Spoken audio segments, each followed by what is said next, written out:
Level 1. Horrible.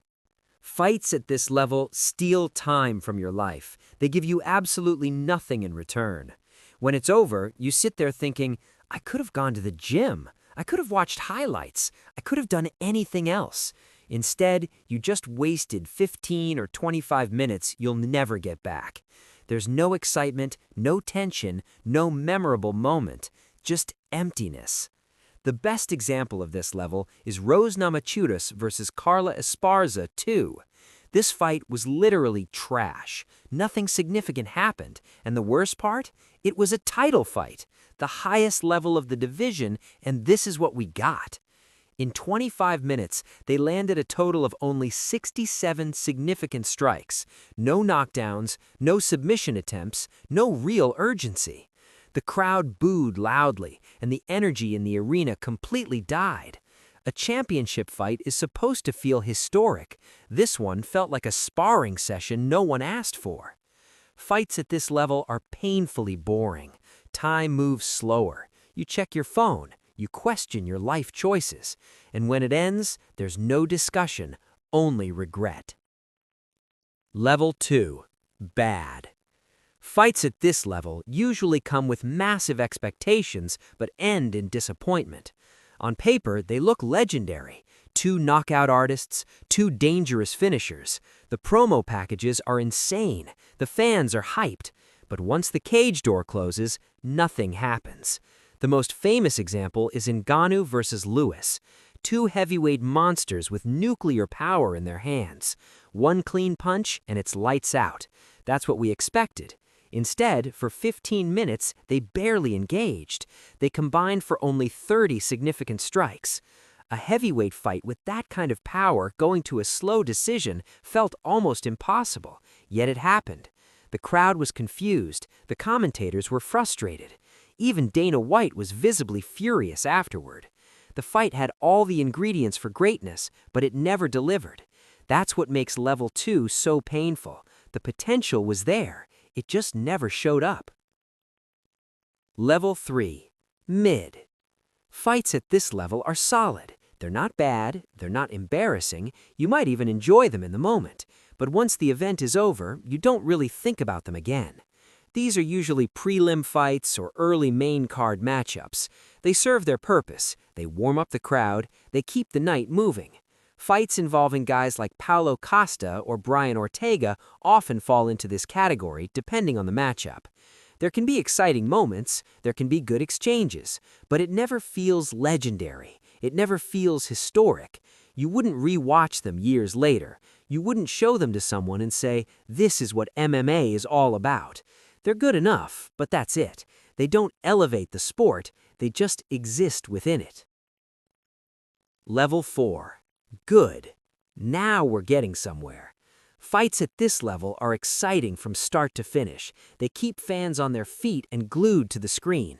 Your heart rate goes up. You stop checking your phone. Every exchange feels dangerous.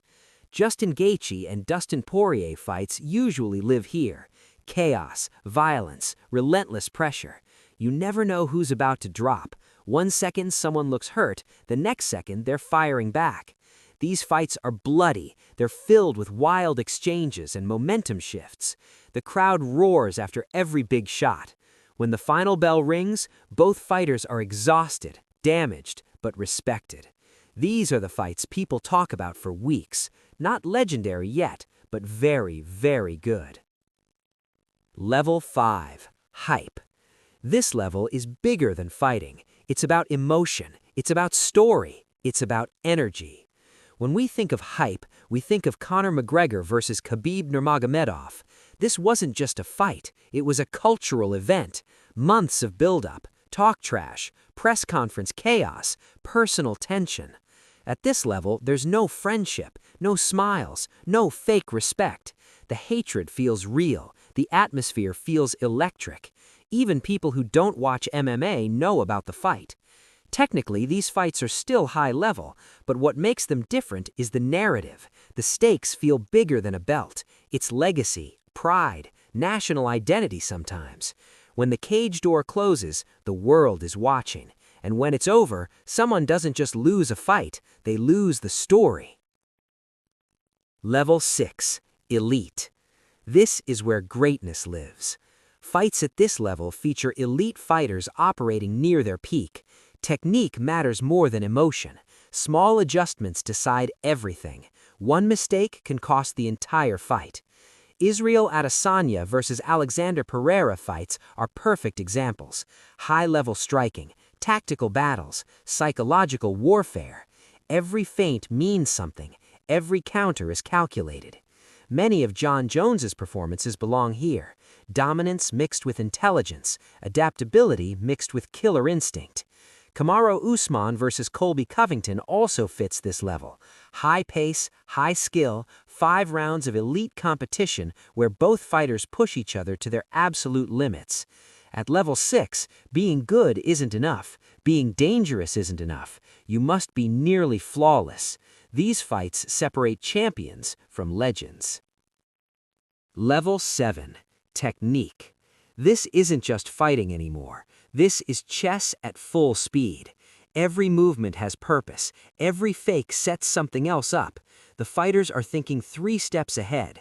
There are no obvious weaknesses, no panic moments, only calculated risks. The first fight between Islam Makhachev and Alexander Volkanovski represents this level perfectly. Elite striking exchanges, elite grappling, scrambles that look impossible, momentum shifting round by round. Both fighters were comfortable everywhere, on the feet, in the clinch, on the ground. They challenged each other mentally and physically.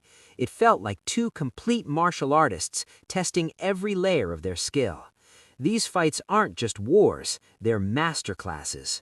And if it ever happens, Ilia Topuria versus Arman Tsarukyan has the potential to reach this level too.